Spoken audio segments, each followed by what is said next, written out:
आज आदिवासी अधिकार यात्रा के इस पार्टी की इस पवित्र धरती पर उपस्थित हमारे समाज के सभी गणमान्य नागरिक बंधुओं, हमारे बीच उपस्थित हमारे जयस के प्रदेश कार्यकारी अध्यक्ष राजू पटेल जी, रविराज बघेल जी, हमारे बीच उपस्थित जिला अध्यक्ष मंटू सोलंकी जी, हमारे बीच उपस्थित पूर्व विधायक रमेश पटेल जी, हमारे बीच उपस्थित प्रदेश प्रवक्ता जयस के संदीप नरगावे जी, और हमारे बीच उपस्थित हमारे संभाग के अध्यक्ष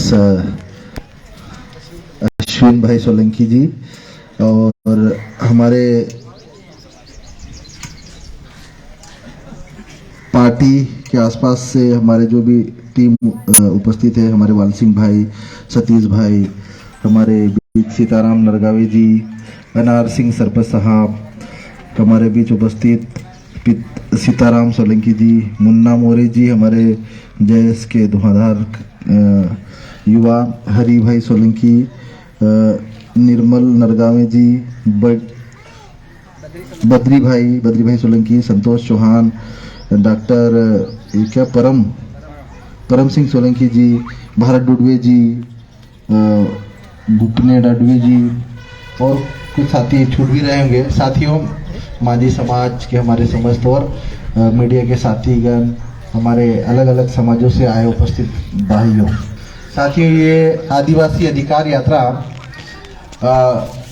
हम लोग पूरे मध्य प्रदेश में निकाल रहे हैं, और मध्य प्रदेश में निकालने का हमारा कई लोग आरोप लगाते हैं हमारे पास, इनको तो राजनीति करना है, ढेमका करना है, ये करना है, वो करना है।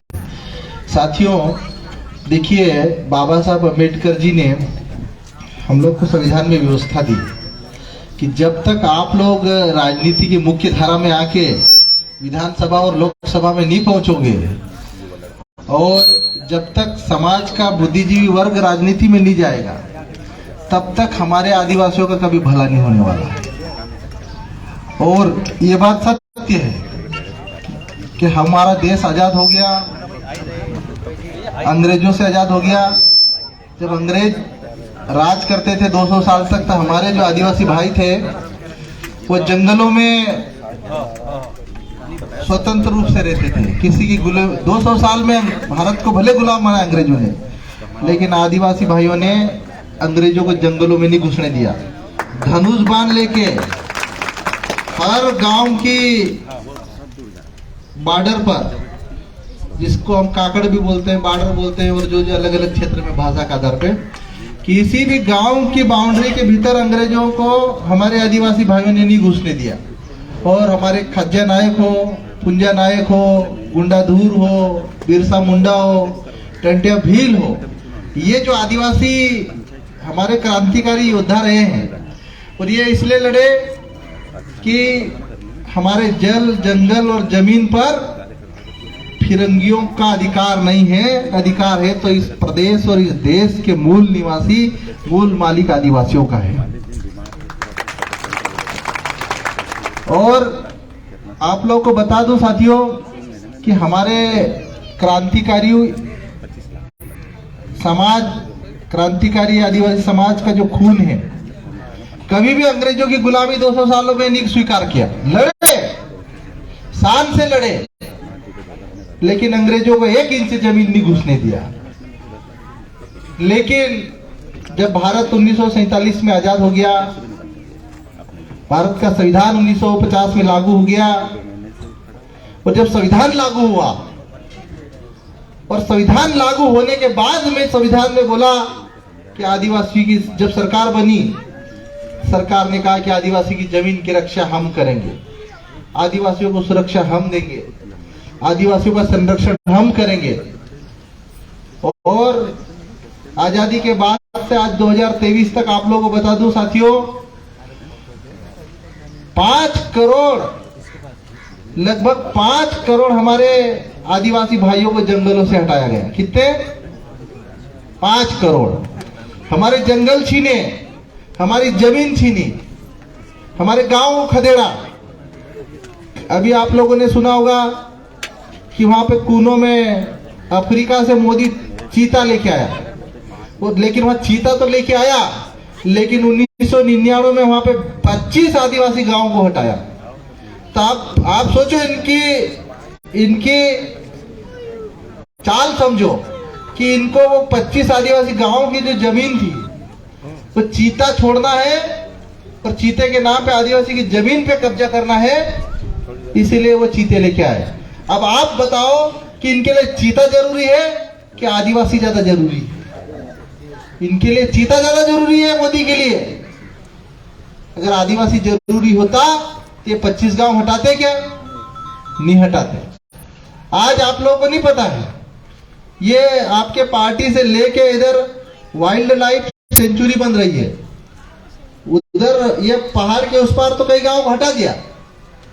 वाइल्ड लाइफ सेंचुरी के, टाइगर सेंचुरी के नाम पे, सतपुड़ा वाइल्ड लाइफ सेंचुरी के नाम पे महाराष्ट्र के कई आदिवासी गांवों को हटा दिया, आप पता करना। और ये एरिया भी पूरा आपके प्रोजेक्ट में है।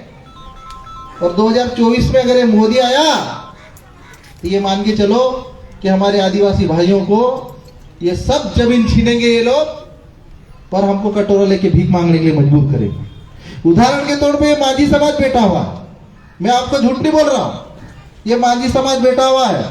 इनकी पीढ़ी दर पीढ़ी भगवान राम के जमाने से ये लोग नाव चलाते थे, मच्छी पकड़ते थे और नदियों पे एक तरफा राज था तो मांझी समाज का था। आज इनको पूछो, आज इनकी हालत ऐसी कर दी भारतीय जनता पार्टी ने, कटोरा लेके भीख मांगे ऐसी स्थिति है। दोनों तरफ भगा दिया, नदी के इधर भी पानी में डूब रही करके भगा, जमीन ले ली। भाई जमीन कैसे छीनी? भाई इन्होंने डैम बनाया सरदार सरोवर गुजरात में, और भगाया कहां से? बड़वानी से, मनावर से, कुक्सी से, जो आसपास के इनके जो किनारे थे रोक रखे थे इन्होंने, वो भगा दिए। आप बताओ, डैम बनाना तो छोटा मोटा डैम भी बना लेते भाई, छोटे छोटे डैम बना लेते, उनकी कोई इधर उधर भी नहीं, जमीन भी बच जाती सबकी, गांव को भी नहीं भागना पड़ता। आज हमारे बड़वानी क्षेत्र में कितने गांव विस्थापित हुए, कई लोगों को आज भी मुआवजा नहीं दिया सरकार ने, और कई लोगों ने थोड़ा थोड़ा पैसा लेके जमीन बेच दिया, आज वो कहीं के नहीं रहे। आज जमीन बचेगी तो आदिवासी बचेगा, ये ध्यान रखो। और हमारी लड़ाई है जमीन को बचाने की है, इसलिए आदिवासी अधिकार यात्रा हम निकाल रहे हैं, समाज को जगाने का काम कर रहे हैं। और जो समाज को जगाने के लिए अगर हमारे समाज के बेटे राजनीति में जाए तो क्या गलत है? आज विधायक डॉक्टर हीरालाल अलावा गया, सबसे ज्यादा विधानसभा में प्रश्न पूछे सरकार से, सबसे ज्यादा आदिवासियों की लड़ाई लड़ी विधानसभा में, यहाँ तक कि मांझी समाज की भी लड़ाई लड़ाई हीरालाल अलावा ने। और हर समाज, मजदूर, गरीब, किसान जो भी पीड़ित थे उसके दर्द की लड़ाई हमने विधानसभा में लड़ी। वहां गए तो लड़े, नीचे आते थे रोड पे जंगल में नाचा मोर, किसने देखा? वो बेचारे मुआवजे वाले, सरदार सरोवर पीड़ित वाले, आज भी मुआवजा नहीं मिला। सरकार ने झूठ बोल बोल के कोर्ट गठित करी, जीआरए गठित किया। आज भी इनको पूछ लो सरदार सरोवर पीड़ित भाइयों से, आज भी उनके जो जीआरए कोर्ट है, एक भी जज नहीं है उनकी सुनवाई करने वाला। सिर्फ और सिर्फ झूठे सपने दिखाते हैं। एक तरफ मोदी बोलता है काला धन आएगा, एक तरफ बोलता है 15 लाख दूंगा। काला धन कहाँ है? अभी बात करो तो इनको बोलते हैं कि हमको तो याद ही नहीं है कौन सा काला धन। इनको बोलते 15 लाख खाते में क्यों नहीं डाले? अरे 15 लाख खाते में डालने के नाम पे खाते खुलवा ले ना, कहीं कितने पैसे लूट भी लिए उल्टे। मैं सही बता रहा हूँ। अभी पैसा कोऑर्डिनेटर की भर्ती निकली थी मध्य प्रदेश में। पैसा कोऑर्डिनेटर में हमारे 1 लाख भाइयों ने फॉर्म भरे। कितने? 1 लाख भाइयों ने, मतलब करोड़ों रुपए कमा ले। 5 से 10 करोड़ तो इन्होंने फार्म के कमा लिए। और पिछले दरवाजे से जो आरएसएस संगठन से जुड़े थे उनकी सबकी भर्ती कर दी, और बेचारे जो लिस्ट में आए थे उनको सबको बाहर। ये बेईमानों की सरकार है, ईमानदारों की सरकार नहीं है। आज इन्होंने लाडली बहना योजना चलाई, 1000 रुपए देंगे बोले, लेकिन पहले 50-50 रुपए हर टंकी में बढ़ा दिए।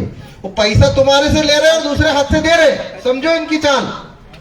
आप बताओ, अगर वास्तव में तुम इनके लाडली बहना योजना चलाना चाहते हो तो टंकियों पे कम से कम 500 रुपए कम भी करो, और फिर 1000 रुपए दो, तो माने हम कि आप असली हमारे गरीबों के हितैषी है। आज प्रधानमंत्री आवास में मैंने विधानसभा में आवाज उठाई कि हमारे गरीब भाई, एक गांव में 1,35,000, अब 1,35,000 में क्या घर बन रहा है? इन्होंने शिवराज सरकार के मंत्रियों ने करोड़ों करोड़ रुपए के बंगले सवारे वहां पे, एक एक मंत्री के बंगले में खर्च, जो पुराने बंगले बने हुए थे वहां पे करोड़ों करोड़ रुपए खर्च किए, और हमारे गरीब के लिए 1,35,000 का घर बना रहे। आज बताओ 1,35,000 में ईमानदारी से खड़ा होकर बता दे कि घर बन रहा है क्या आज के जमाने में? 4,000 रुपए से ज्यादा आज की रेत की कीमत हो गई ट्राली, एक ट्राली की 2,000 या 20,000 से ज्यादा ये एक ट्राली की ईंट की कीमत। आप बताओ, गिट्टी अलग, ईंट अलग, कहां से 1,35,000 में घर बन रहा? हमने सरकार से मांग करी कि हमारे गरीब भाइयों के लिए कम से कम अगर सरकार हितैषी है तो 5-5 लाख रुपए बढ़ाए प्रधानमंत्री आवास में, तब मैं भी मानूंगा कि मामा गरीबों का हितैषी है। लेकिन मामा ने पैसा नहीं बढ़ाया, उल्टा गैस पे बढ़ा के पिछले दरवाजे से पैसा ले लिया। प्रधानमंत्री फसल बीमा में अभी हमारे उधर भी फसल खराब हुई, मुआवजा कितना दे रहे मालूम? किसी को 50 रुपए, किसी को 100 रुपए, किसी को 500 रुपए। भाई किसान मक्का, चना, गेहूं फसल का नुकसान हुआ 50,000, 1 लाख का, और पैसा दे रहे 50 रुपए, 100 रुपए, किसी को 2 रुपए में खाते में आ रहा है। तो ये देखो, ये झूठ बोलते हैं। मामा ने ये पार्टी क्षेत्र आपका देखो, हम लोग तो आप लोगों का आशीर्वाद है तो बुला लिया, तो मैं आ गया, देख लिया। 1-2 बार पहले भी आए हम लोग, लेकिन आजाद हुआ 70 साल देश को हो गया, लेकिन इस क्षेत्र में ये भारत का इतिहास है, रिकॉर्ड है, मैं बता रहा हूँ। सबसे ज्यादा आदिवासी दाढ़ी करने, रोजगार करने के लिए गुजरात, महाराष्ट्र जा रहा था ये पार्टी, ये बड़वानी के आसपास के क्षेत्र से। एक दिन में 35 से 40 बस चल रही गुजरात जाने के लिए। कितनी बस? 35 से 40 बस, और भर भर के वो सफेद मुर्गी होती है ना, सफेद मुर्गी जो बेचते हैं मार्केट में, वैसे वो कभी कभी तुमने देखा है ना, वो व्यापार करने वाला भाई कभी मुर्गी बेचने बाजार लेके आता तो पीछे उल्टी टांग के लाता है, गाड़ी भर के लाते, उल्टे टांग के बांध के ले जाते हैं। वैसे गुजरात हमारे आदिवासी भाइयों को, बहनों को, बेटियों को भर भर के ले जाते हैं, ठिस ठस के। जिस बस में 100 लोग भी नहीं बैठे, वहां पे 300 लोग बिठा के ले जाते हैं। मैं सही बोल रहा हूँ, आप चेक कर लेना मेरी बात पे कि ना है तो ऐसी सरकार, मामा अभी 20 साल हो गया मध्य प्रदेश में, 20 साल होने के बाद भी बेरोजगारी पर एक बात नहीं करी मामा ने। बड़वानी क्षेत्र में आदिवासियों का पलायन रुके, उसके लिए 1 रुपया नहीं दिया शिवराज मामा ने। उल्टा वो मनरेगा में पैसा मिलता था, अभी केंद्र की मोदी सरकार ने 30,000 करोड़ रुपए कम कर दिया। मेरे भाइयों, ऐसी सरकार हमारी कभी हितैषी नहीं हो सकती। इन्होंने रेल बेच दी, इन्होंने हवाई जहाज बेच दिया, इन्होंने रोड बेच रहे, बैंक बेच रहे। और आपको बता दूं, हर महीने ये शिवराज सरकार कर्जा ले रही ना, कर्जा किसके नाम से ले रही? एक कर्जा मेरे नाम से नहीं, मेरे और आपके हर आदमी के नाम से, जो बच्चा पैदा हो रहा है उसके नाम से भी कर्जा निकाल रहे, तो हमको भी बेचने की तैयारी कर रहे। तो ऐसी सरकार को हमको सबक सिखाना इस बार। और ये नए युवा, हम जयेश के युवा, हम आप लोगों को धोखा नहीं देंगे, क्योंकि आदिवासी खून कभी धोखा नहीं देता। मेरे भाइयों, आप लोगों को मैं बता रहा हूं कि अगर आप लोगों ने नए युवाओं को मौका दिया तो आपके लिए लड़ाई लड़ेंगे, आपके लिए जिएंगे और आपके लिए मरेंगे, ये मेरा वादा है मेरे भाइयों। और आप लोग को बता दूं, ये राजनीति कोई हमको पैसे कमाने के लिए हम विधायक नहीं बना। मैं तो दिल्ली में 2 लाख के ज्यादा की नौकरी करता था, दिल्ली एम्स में डॉक्टर था मैं। लेकिन वहां दिल्ली एम्स की नौकरी छोड़ के आप लोगों के लिए लड़ाई लड़ने आया। और मैं इसलिए लड़ने आया कि आज हमारे समाज को, हमारे गरीब आदिवासी भाई को, हमारे मांझी समाज को, हमारे धनगर समाज को, हमारे अन्य पिछड़े वर्ग को, हमारे अनुसूचित जाति के भाइयों को, आज अनुसूचित जाति के भाई उधर उज्जैन तरफ घोड़ी पे बैठ के बारात निकालते, तो घोड़ी पे बैठ के बारात नहीं निकालने देते, इतना शोषण अत्याचार होता है। अभी खरगोन जिले में खबर आई थी कि एक दलित आदिवासी महिला के मंदिर में घुस गई तो उसको बाहर कर दिया। तो ये आज भी संविधान बनना अधिकार मिला, लेकिन हमारे आज भी अधिकार हमको नहीं दिए गए। इसलिए नहीं दिए गए क्योंकि ये मामा बोलता बहुत है, आदिवासी की बात करूंगा, आदिवासी का भला करूंगा। लेकिन मैं मामा से कहना चाहता हूं कि टंट्या मामा जयंती मनाने से, बिरसा मुंडा गौरव जयंती मनाने से क्या हमारे आदिवासी भाइयों का भला हो जाएगा? नहीं होगा। आदिवासी भाई का भला होगा तो उनको जमीन से किसी भी कीमत पर मत हटाओ। आप शेर पालने के लिए, आप बांध बनाने के लिए आप जंगल से हमारे आदिवासी भाई को हटा रहे आप, और बदले में आप लोगों को पता है कि यहाँ से गुजरात में जिन भाइयों को जमीन दी, वहां पे कैसी जमीन दी? वो नमकीन खारा पानी वाली जमीन। वहां पर कहीं फसल पके ना कहीं नहीं पकता। अब वो लोग पछता रहे पैसे के लालच में जमीन ले लिए। तो मैं आप लोगों से मैं यही कहना चाहता हूँ कि ये नए युवा, ये संगठन लड़ते दम तक, मरते दम तक आपके साथ लड़ाई लड़ेंगे। और विधायक मनावर जब तक विधानसभा में है, पूरे प्रदेश नहीं पूरे देश के आदिवासियों की बात करेंगे और लड़ाई लड़ेंगे और आपको हक दिलवाएंगे हम लोग। और हम लोग को आप लोगों से कुछ नहीं चाहिए। क्या है, राजनीति में आप लोग भी इतना धोखा खा लिए तो एकदम से भरोसा नहीं करोगे। लेकिन मैं इतना बता दूं, आप लोग मेरे 4 साल का रिकॉर्ड उठा के देखना, हर उस मुद्दे पर हमने विधानसभा में लड़ाई लड़ी शिवराज मामा से। ये पैसा कानून 25 साल पहले बन गया था संसद में, लेकिन मैंने विधानसभा में लड़ाई लड़ी थे, पैसा कानून ये जमीन पे आया और पैसा तो आ गया, लेकिन इन्होंने पैसा नहीं दिया। पैसा बिना पैसा के पैसा किस काम का? आज बताओ, ग्राम सभाओं को रेत के ठेके पे अधिकार होना चाहिए था, रेत के ठेके बेचने का अधिकार होना चाहिए था, गिट्टी के ठेके बेचने का अधिकार होना चाहिए था। आज डायरेक्ट ठेके हो रहे हैं, ग्राम सभाओं को नहीं पूछ रहा शिवराज मामा। तो आज गांव को पास पैसा नहीं आएगा, पैसा इकट्ठा नहीं होगा तो हम नाली कहां से बनाएंगे, हम बिजली कहां से लाएंगे, ये नल जल योजना का बिल कहां से भरेगा हमारा सरपंच भाई? आज इनकी तनख्वाह देके तो 2000, 5000, 10,000 में खुश कर दिया। आज हमारे बेरोजगारों की 20 साल से शिवराज मामा ने नौकरियां नहीं निकाली। और आप लोगों को बता दूं, चतुर्थ श्रेणी और तृतीय श्रेणी के आज अस्पतालों में सफाई कर्मचारी आउटसोर्स से, आज नगर पालिकाओं में आउटसोर्स से, आज स्कूलों में जितने भी जो चपरासी के पद होते थे ठेके पे दे दिए। सब कुछ ठेके पे दे रही है सरकार। और जो सरकार सरकारी नौकरी नहीं, सरकारी व्यवस्था को ठेके पे दे रही, वो आपको भी ठेके पे दे रही धीरे धीरे। और ऐसी सरकार को हमको बदलना होगा मेरे भाइयों। आप सभी साथियों ने बहुत सारी हमारी बातें सुनी और आप लोगों ने कीमती समय दिया। मैं धन्यवाद देता हूं दिल से। और मैं आप लोगों को भरोसा दिलाता हूं कि हम आपको धोखा नहीं देंगे।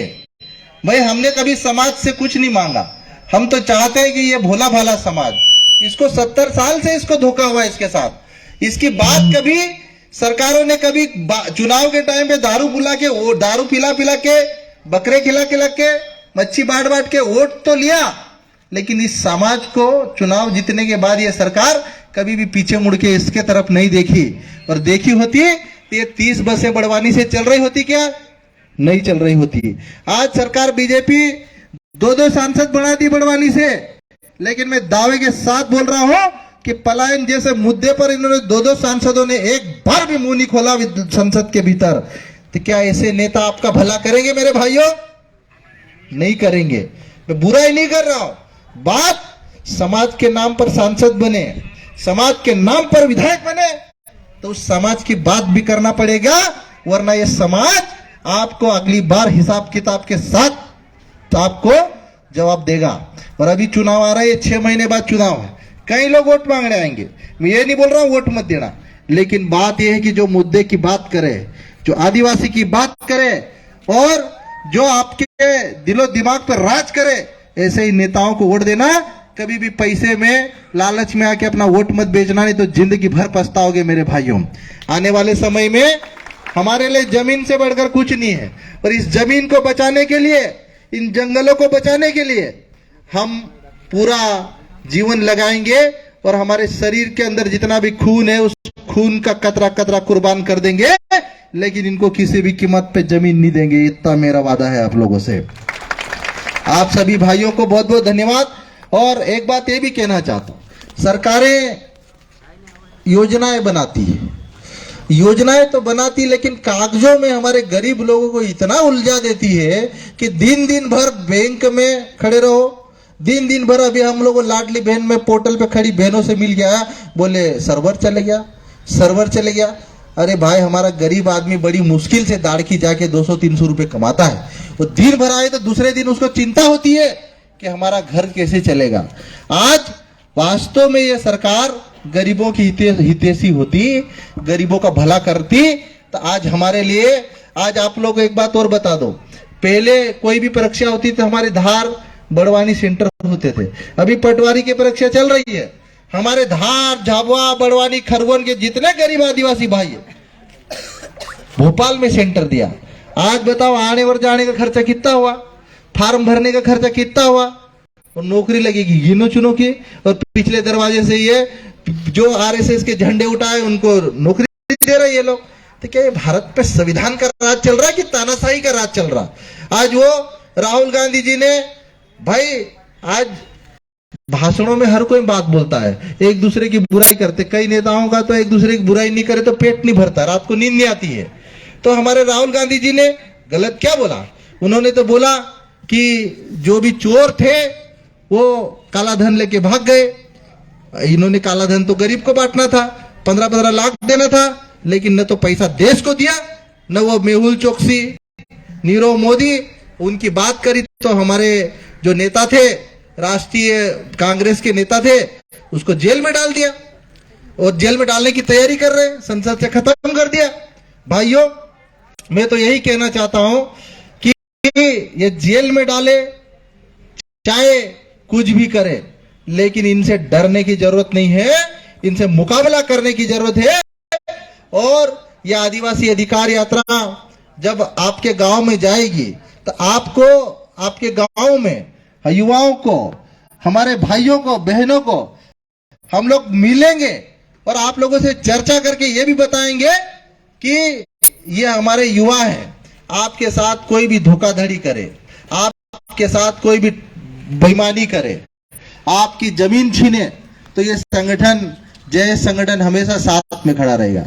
और मैं मांझी समाज के भाइयों और बहनों को मैं कहना चाहता हूं, मैंने कहा कि मांझी भी हमारे आदिवासी भाई जैसे ही, इनकी संस्कृति, इनकी कल्चर, इनकी रीति रिवाज, इनके देवता है। अलग बात है कि आज इनको ओबीसी वर्ग में या सामान्य वर्ग में डाल दिया, लेकिन आज सरकार चाहे तो मांझी समाज के लिए बहुत कुछ कर सकती है। लेकिन आज हमारे मांझी समाज को 20 साल से शिवराज मामा धोखा दे रहा कि नहीं दे रहा, आप लोग बताओ मुझे। लेकिन मैं बोल रहा हूं, ये हमारा संगठन, जय संगठन धोखा नहीं देगा। आपके साथ मिलकर आपके हक और अधिकार की लड़ाई लड़ेंगे, क्योंकि आप भी हमारे अपने भाई हो और हम अपने भाइयों के लिए कुछ भी करने के लिए तैयार रहेंगे। और मैं हमारे समाज, सभी समाज के भाइयों से कहना चाहता हूं कि आप लोग अगर हमारे पर भरोसा करोगे, विश्वास करोगे, हमारे साथ कंधे से कंधा मिलाकर चलने की बात करोगे, तो हम भी आपके साथ कंधा से कंधा मिला के चलेंगे। और ये पार्टी और बड़वानी जिले में जितना पलायन हो रहा है, अगर हमारी सरकार बनी तो इस पलायन को रोकने के लिए डॉक्टर हीरालाल अलावाल सरकार से लड़कर योजना बनाएगा, इस बात की मैं गारंटी देता हूं। और आप लोगों, लेकिन उसके लिए भरोसा करना पड़ेगा, विश्वास करना पड़ेगा। एक बार मौका दो, फिर हम दिखाते हैं कि सरकार क्या होती है। आज हमारे आदिवासी भाई न्याय की बात करते हैं, तो ये शिवराज मामा सीने पे गोली मार रहा है।